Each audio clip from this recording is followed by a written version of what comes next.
In this tutorial, we will be discussing Haworth structures made from Fischer's projections. Basically, what we're doing is we're taking a Fischer projection and we're putting into the more commonly found ring structure because that's how it's most stable.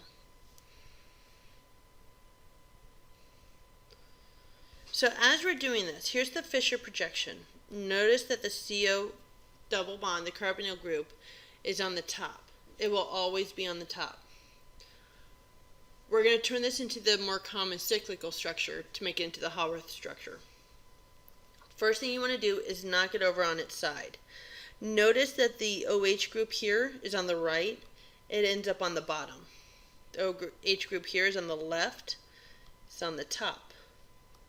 Right, bottom, right, bottom. That's how you draw it over. You just literally knock it over. The only one that gets flipped around is that C double bonded O. Now let's take a look at this fifth carbon chiral. This oxygen here, the reason why it's highlighted is because that's the one that's actually initiating the reaction. And what happens is this oxygen here then wraps around and attaches itself to that carbon. And when I say that carbon, I'm referring to the very first carbon up here. It's attaching to itself right here, to the first carbon. And then this oxygen, those electrons get kicked off to absorb another hydrogen. That's where this OH is coming from. The OH is actually formed in this process. It's not one of the ones that are there at the beginning. This oxygen that's embedded in the compound is actually from this fifth carbon here. A lot of people confuse it and say that that oxygen that's in the middle is actually from the carbonyl, and that's not right.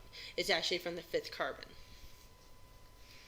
And then here's the sixth carbon up here, and it's just dangling up there. Now they drew the OH group here pointing up. It could actually go pointing up or it could go pointing down. We're always following the OH group. So here's the oxygen that was from carbon 5. This is the first carbon. We're following the OH group on the first carbon. If it's pointed down, it's an alpha. If it's pointed up, it's the beta. So it actually has 2/3 of a chance of it coming up. However, there's still a chance that it could be pointing down. But once again, this is the first carbon that we're looking at. I keep reiterating that because that becomes more and more important as we go along. Now, if you look here at the glucose, it turned into a hexagon. Also remember, glucose, galactose, and fructose all have the same general chemical formula of C6H12O6. But glucose and galactose are aldehydes. Fructose is the only ketone. So when this fifth carbon's oxygen comes around to attack it, it's actually attacking the second carbon rather than the first carbon. As a result, that's making the chain smaller, which is making it into a pentagon rather than a hexagon because there's fewer atoms in it.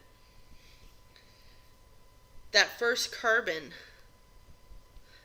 is actually sitting right here. And you can still have that alpha beta notation. But once again, you're following the OH groups. If the OH is down, it's alpha. If the OH is up, it's beta. Let's take a look at galactose now. We've looked at glucose, we looked at fructose, now we looked at galactose. Galactose, once again, is an aldehyde. And as such, it's going to end up forming a 6-figure ring rather than a 5-figure ring. So it's going to form a hexagon rather than a pentagon like fructose did. Also, let's take a look back at that glucose. 1, 2, 3, 4. There's that ever so significant fourth carbon. This right here is why it's so significant. Notice here's carbon 1. On the exact opposite side is carbon 4. So that's going to actually affect the reactivity of the compound. With glucose, the OH is down because it came from the original structure with the OH being on the right, so therefore it ends up being down. When we look at galactose, that fourth carbon is on the left rather than the right. Well, if the right made the OH go down, then the left will make the OH pop up. So here's our fourth carbon. There's our OH group. Here's that carbonyl group that it's going to attack. And here's our fifth carbon right here with that oxygen. So that oxygen is going to swing around and attach itself to that carbon. And that OH, that oxygen here is going to form an OH. So here we go. We flipped it around. We turned it upon itself. Here's that oxygen from the fifth carbon. Here's the fourth carbon. Now the OH is up. That's how you know it's galactose and not glucose. It's going to come in and attach itself to the carbon. The oxygen's going to, the electrons there are going to kick off and find a hydrogen to attach to. In the process, it's going to make a hexagon. Alright, so here's the fourth carbon. The OH is up. Here's the CH2OH. This oxygen here was from the fifth carbon. Here the OH is down, so it's going to be alpha. Here the OH is up, so it's beta.